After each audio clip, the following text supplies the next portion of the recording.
कहीं आज पर्यंत कौन माध्यम कौन गणमाध्यम आसलानी सेटा भी दुख विषय एवं धन्यवाद से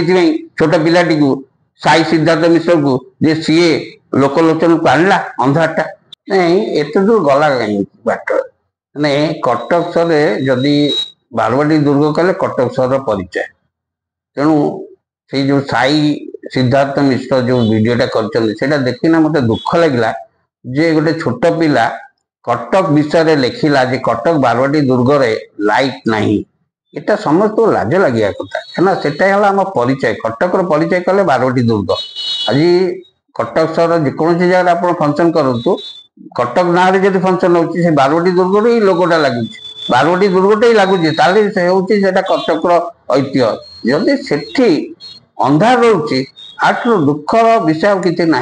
ए कटक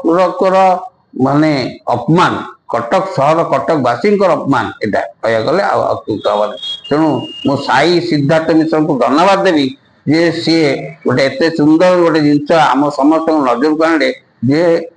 कटक बारवाटी दुर्ग में कौन लाइट नहीं अंधार धन्यवाद देवी तुमको समस्त को अनुरोध करी कटकवासी को जे बारवाटी दुर्ग है कटक परिचय बारवाटी दुर्ग को लेकिना आज कटक सहर जो ऐतिह्य रही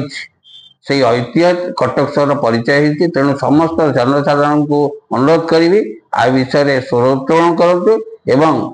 विभिन्न जो अच्छा माने सरकारी लेवल रे म्युनिसिपालिटी हो आरएनबी हो समस्त को नजर आणते जमी तुरंत से लाइट लगू एवं कटक परिचय का अक्षुण रो नहीं यहाँ एक्चुअली समस्त नजर आसवा कथा कहीं आसनी एत दिन पर्यंत मैंने कटक बारवाटी दुर्ग भितर कटक क्लब अच्छे कटक क्लब रे कह गले समस्ते ओडिशार विभिन्न अनुष्ठान बड़ बड़ लोक धनी लोक जो मैंने विभिन्न ये ना रही विभिन्न अनुष्ठान ना रही से मेम्बर से भी देखुं नजर भी आसुँच कहीं आज पर्यंत कौन माध्यम कौन गणमाध्यम आसलानी सेटा भी दुख विषय एवं धन्यवाद से छोट पिलाटी को साई सिद्धार्थ मिश्र को जे सीए लोकलोचन को आणला अंधारटा